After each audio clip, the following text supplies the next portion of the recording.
Hey Cobber community, my name is Will Kubal. I'm a junior here at Concordia, and I have the awesome pleasure of giving you a virtual tour of Concordia's newest building on campus, our Integrated Science Center. A little bit about me: I'm a political science and global studies major.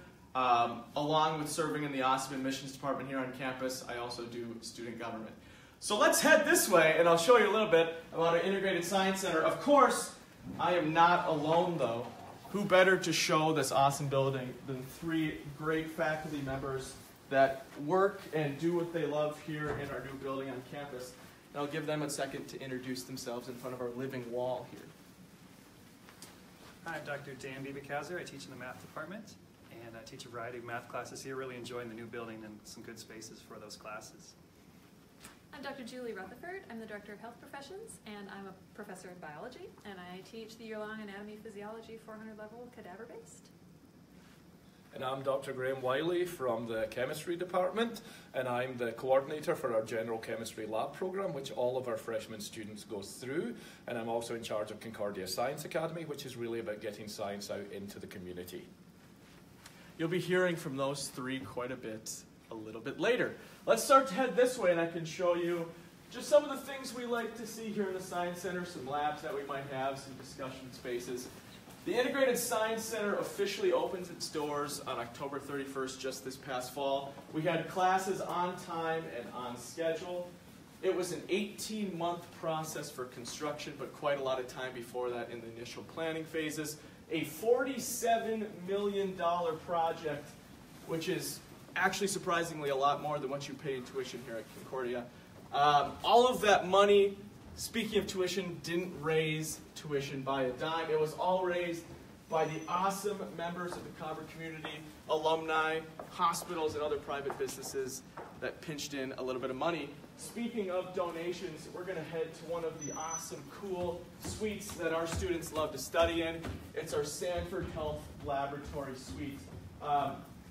As you can see, there are brand new private study rooms for our students to do some cramming, or of course some more responsible studying as well. We have whiteboards, and you can even draw on the glass windows like you see in all the movies.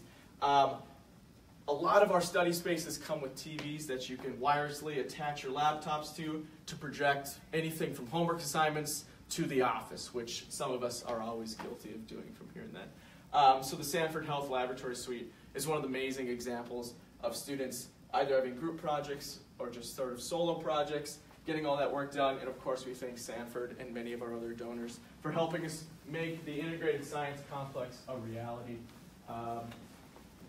I guess I somewhat have an advantage. I don't study the sciences, so that means I didn't have to wait so long for our building to become a reality, and I know our students were waiting pretty impatiently for this awesome new home to be somewhat returned to them. Here and there you'll see bones of Jones and Ivers being sort of seen. A lot of it's new, but you do see some evidence that there was once a building here. We're going to head into one of our microbiome labs here where Dr. Rutherford is going to tell us a little bit of what you can expect to see in Concordia's labs, specifically this one. All right, well, welcome everybody. This is an example of a biology laboratory, one of the Sanford Laboratory Suite laboratories. This is actually one of three on this floor that we call a T-Search lab, which is a combination of teaching and research. So you can see in this example, we're still getting set up. As Will said, we just moved in a couple months ago. But the front part of the lab here is where our students sit. They do their experiments, they do their laboratory work. In the back, we have more of the longer counters, and that's where we actually can do research projects where faculty and students can work together. Students who are continuing projects, perhaps from summer months, can come in and do more of their work. And you kind of sneak in and do a little bit of that stuff even while the laboratory is going on. So this is an example of a T-Search, and like I said, we have three.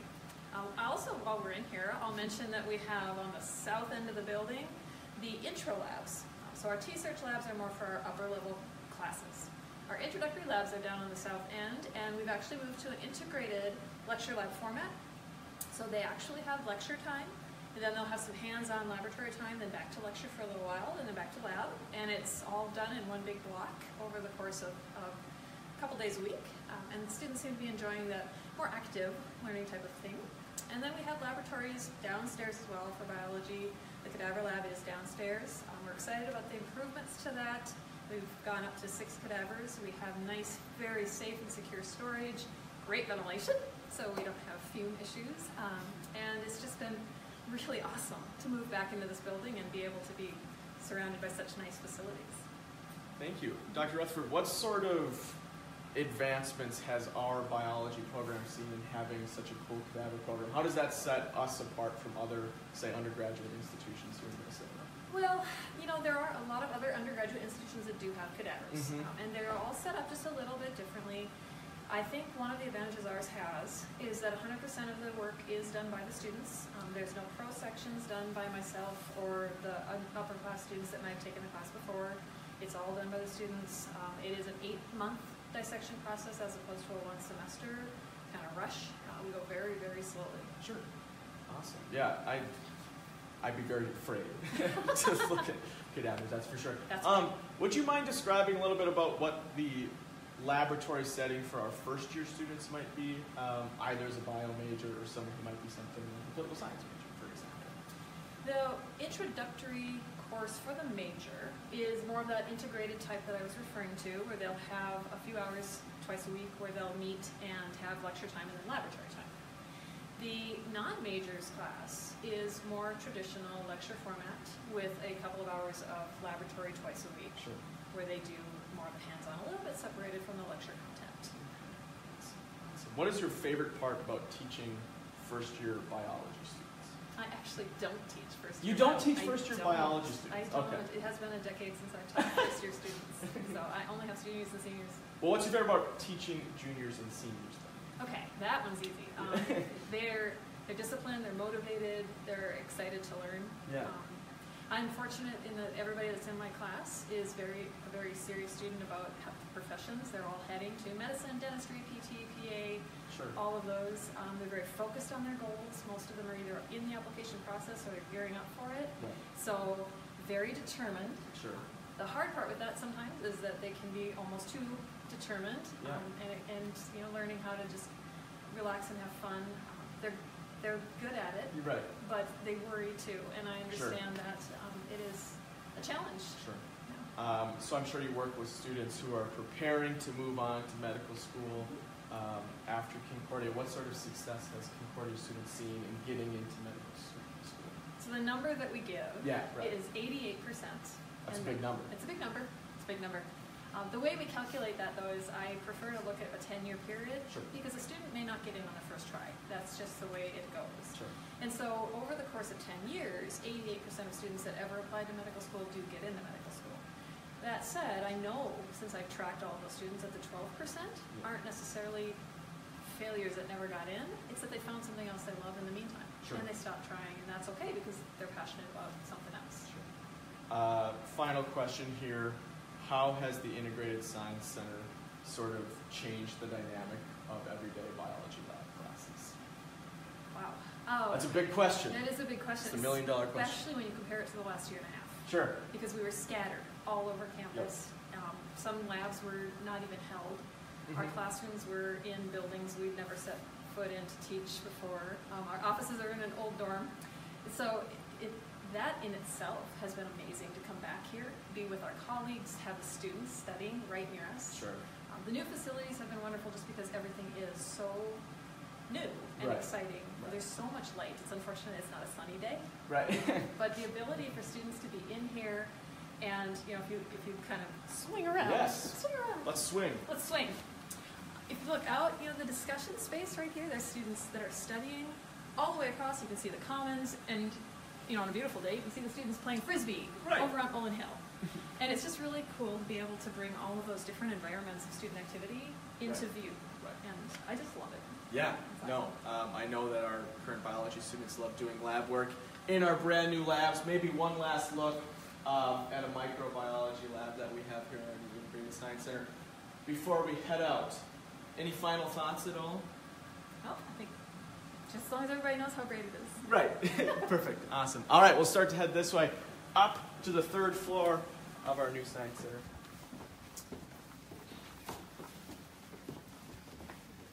So So as we head up here, I thought I might mention just some of the awesome opportunities Concordia has to establish itself as a very sustainable campus, especially with this new building that we have. First and foremost, you should get a look here at our Jolicoeur Commons, an awesome place just to hang out and study. Pumpkins, little pumpkins around each of the tables for fall.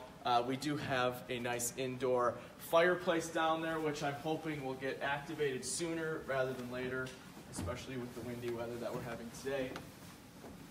But anyway, sustainability. Our Integrated Science Center is currently pursuing LEED Gold certification. For those who have had the awesome pleasure of being in our Offutt School of Business, that is certified LEED Silver, which basically means anything from airflow to just everyday classroom activities. Just everything that we have has a great environmental impact. Around the building, you'll also see water bottle filling stations to serve on or to reduce plastic waste. You'll see rain gardens out in the front, which adds a nice aesthetic with natural prairie plants. But we're going to head into classroom 301 here, where Dr. Biebegauser is going to talk a little bit about the math department and what you can find in a standard math classroom. Hi, Dr. B. Hey, Will, thank you.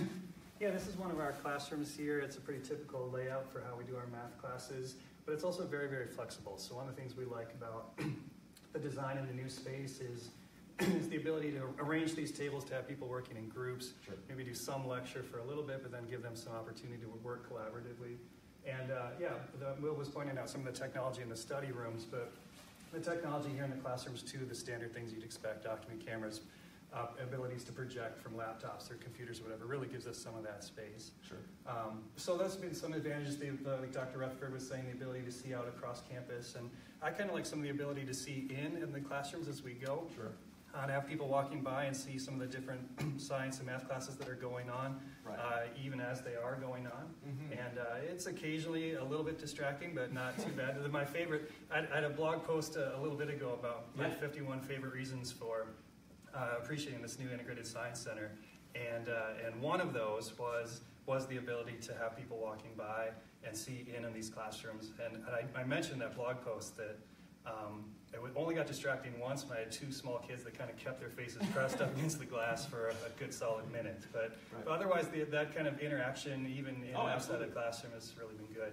I should say 51 is my favorite number. Like, why 51, right? So the smallest number that feels like a prime number, just divisible by 1 in itself, but it's not actually prime, 3 times 17. So, yeah. A little math shocking for fact you. there. Yeah, if you want to see all 51 reasons, right, go ahead.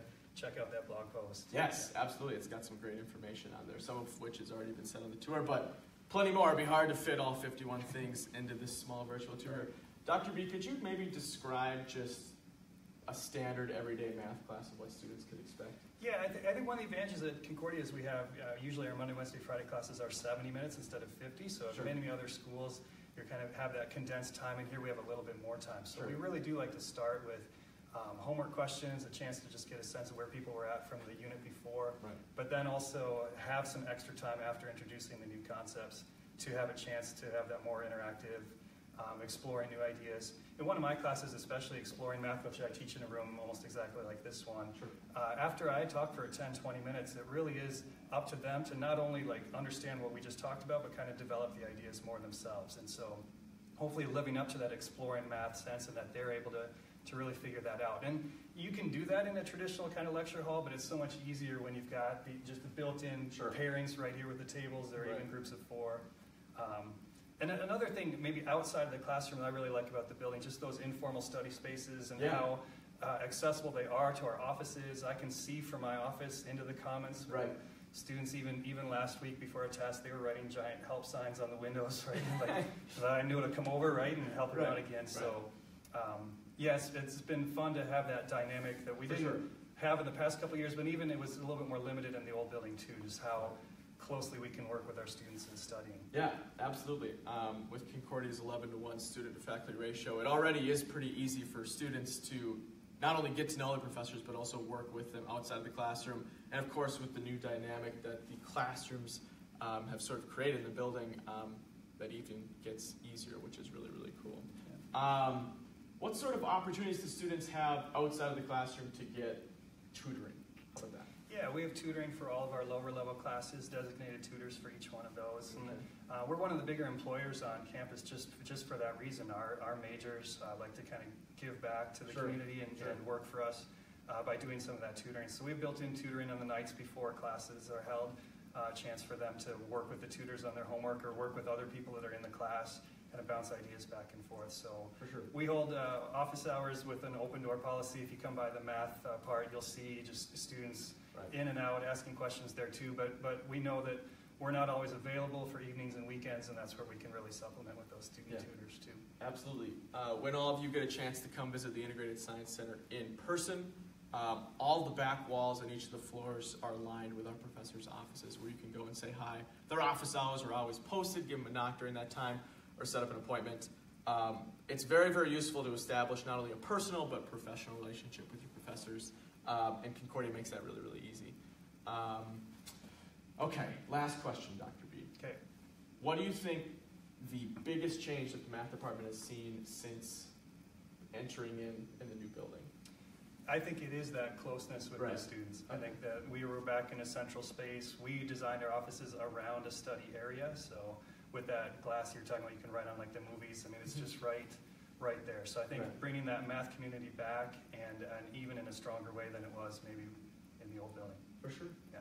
Thanks, Dr. B. Yeah. All right, we're going to head out. We're going to visit a general chemistry lab.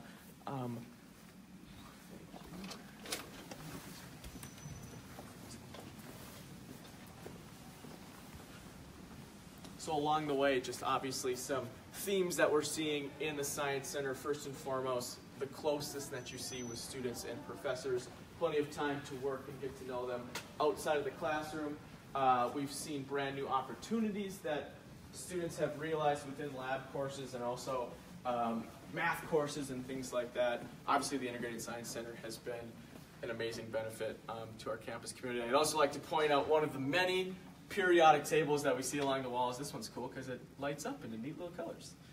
All right, we're going to head into a Gen Chem lab here. Perfect. Dr. Wiley's going to explain a little bit of what to see. All right, welcome. Come on in. So we have, at Concordia, we have many different chemistry labs that all represent the different disciplines of chemistry. The organic chemistry lab is located on the other half of the building. The analytical lab lives through there. But for students coming into the building, their first class and the first stop is really going to be general chemistry. And my role at Concordia is to teach that general chemistry lab program and to make it something special. And the brand new building has given us the chance to actually try and do something. When I started, we were very much focused on experiment of the week, and there was no way to kind of connect to chemistry from the outside world. But one of the great things in the new science building is with the addition of windows, we actually get to see the outside world. And maybe that's an encouragement to actually go outside and connect chemistry to the real world.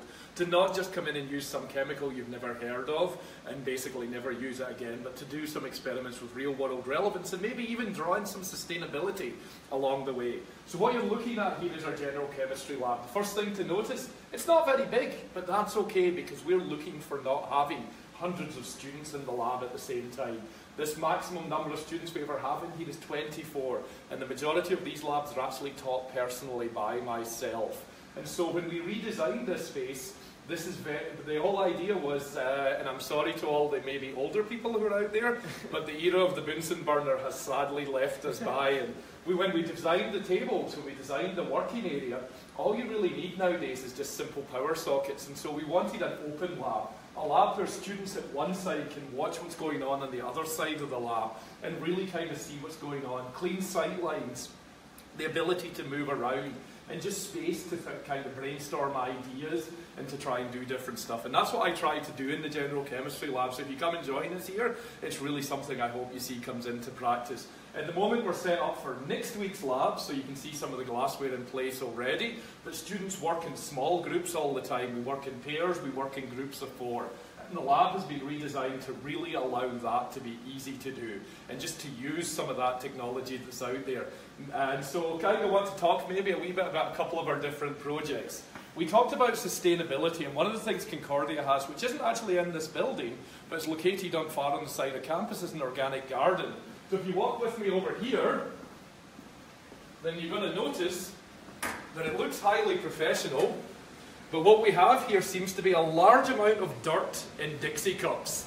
And this is actually one of my projects I'm working on with my entire freshman class, all 8 sections, to try and get a little bit of engaged learning going on. And so what I'm going to do is, if you come up closer, you can actually see we have all these cups. And this is soil samples from our organic garden that we've been able to go out, actually do sampling, and the next couple of weeks of lab are going to be looking at the level of the different nutrients. So we're trying really hard to connect the chemistry of the real world situations, like basically gardening, to something that the students can actually work on in the lab. And this is an example of a project I would never have dreamed to even try and attempt in the old building. At the moment we've used Dixie cups because they're easy to put in the oven and dry the soil out, and at the end they're also biodegradable, which is a really important part of this, and I also don't have to wash out 150 beakers, which is very important. Yeah. On the shelf behind us, if we walk across the lab, we're also going to notice we try and give our students a taste of all the different fields of chemistry. And what we're looking at here in this kind of weird-looking graveyard of white powders is actually aspirin samples that my students have made. So the entire class has made aspirin samples in a past lab.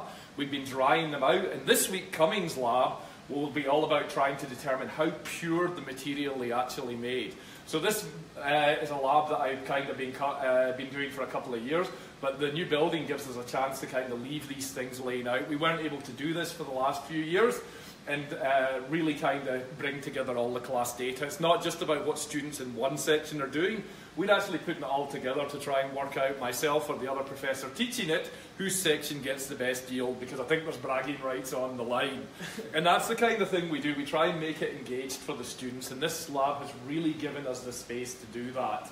Another thing we're not showing, you can't see at the moment because it's coming next semester, but we're also redesigning our second semester lab, and that's going to be focused on a theme of bioplastics, so we're really trying to look at sustainability. So one of the things the new building has done is encouraged us to try and think about real world problems, such as plastics and degrading plastics, and how can we get these into research-like experiences for our freshman students. Yeah. Questions? Thank you. Plenty of information there from Dr. Wiley. First and foremost, how has our new building made labs safer for students? First of all, the funny thing is that over the years, as we talk about things like sustainability, one of the things I want to do is I want to basically make sure that the amount of material we're throwing away has a negligible environmental impact. So it's been a catalyst to basically get away from, but we've always done it that way, to try and see what can we do and to drag us into the 21st century. Obviously science has changed. When I started my undergraduate, computers were barely in the labs and everything was done on huge scales. Nowadays you don't need to do very much because our instrumentation, our tools and techniques require only small amounts. So the building is now caught up with that trend and caught up with new pedagogy, and basically we obviously have a state-of-the-art ventilation system. You can see the fume hoods that I opened one of earlier. And so the important thing on that is also just to realise the impact of that on our power bill. These fume hoods in the old building are such a major draw of power. It was a huge chunk of our electricity bill just to keep these running.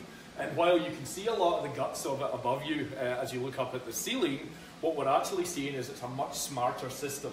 The fume hoods now, like the one I walked away from earlier on, everyone's going, you didn't turn it off. In a couple of minutes, that will actually click shut and turn down and go into low power mode again. So the energy saving of this building, the energy efficiency of this building is quite spectacular in terms of just modern plumbing, modern kind of air handling, really reduces a lot of things. And it's also it's a brand new building, so it's an encouragement to be safe with what we work with and to work safely and work responsibly. So it's kind of any bad habits we've got, we have to basically do away with. Let's kind of bring ourselves into the 21st century. So for me, that's kind of being, even though we might only be working with water on a given day, we're still going to be practicing full safety, wearing safety glasses in the lab. Right, absolutely. Another great thing to point out is as you go down 8th Street, you can see on the top of our building some brand new solar panels, which are obviously an energy saver, but also sustainable as well. Another little sustainability fact, 90% of the material that was generated from construction has been recycled, which is really, really cool. And we were also able to task a lot of the other lab supplies Sure. to schools in the area as well. So there's a number of high schools in the area. We're able to use some of the material as we drew down what we actually owned and Sure. cleaned out the cupboards. We were actually able to donate a substantial amount to local high schools and hopefully set people up to be scientists of tomorrow. Sure. Dr. Wiley, last question. Would you mind describing maybe the path that a chemistry student might take throughout their 4 years here at Concordia? What sort of courses they might see? So the basic chemistry major is a range of the different chemistry classes. You Okay. start with general chemistry, then there's organic chemistry, analytical chemistry, which is basically how much is in that. There's physical chemistry, which is where we nestle to the side with math and physics. Sure. There's biochemistry, which is the chemistry that intersects with biology. And then students also take electives. There's a couple of different choices as well. The major is entirely flexible, and the idea is there's a core of the major, but students can specialise in with the different classes and what they want to do, whether they're interested in going through the health professions, as Dr. Rutherford talked about earlier, or whether they're interested in following a career in research. And we have many different majors available, and the great thing is all students at Concordia have a faculty advisor that works with them, that points out the different classes and the different options and helps them find that path. As far as I'm concerned, since I'm in charge of making sure that when the students walk in the door, they have a great experience in this lab, it's really about giving them that first step forward. And a lot of it is finding your passion and finding your calling for where you want to go and what direction you want to go, sort of thing. So take those intro classes and find out if that's the way you want to go, and take them in a brand new facility like that one. And this is really one thing I may have also forgot to mention earlier on. One of the other great things about being back in the building is to tear down some of the walls between the disciplines. Chemistry and biology, there's no straight line. You cannot sit there and go, this is where chemistry ends and biology starts. Sure. Chemistry and molecular biology are just the same thing with slightly different languages. And so as a result, this building gives us a chance to kind of intersect and cross over a lot more. So I know one of my colleagues in the general biology cycle has basically been looking at why we do stuff upstairs in chemistry and work out how we can maybe do some crossovers. And that idea of sharing between the disciplines is really part of what makes this integrated science centre so special as well. Sure, sure. Thank you, Dr. Wiley. As we head out here of our Gen Chem Lab, just some final thoughts. For all of you students who are interested in seeing the Integrated Science Center in person, which we recommend, head to our website, concordiacollege.edu. Under the admissions tab, you can schedule a campus tour. You may just get to meet myself in person, which is a tremendous honor. I know. Come sit in one of our classes. Exactly. Sit in on some classes, meet professors, basically get a feel for what it means to be a cobber as you go through and kind of walk the lives that we do. Take it a step further, try an overnight stay, and really live the life of a cobber for a full day, which is a fantastic opportunity. I want to thank Dr. Biebergauser, Dr. Rutherford, and Dr. Wiley for helping us out today, showcasing this awesome new building that a lot of our students are calling home here on campus. So thanks for tuning in, everyone.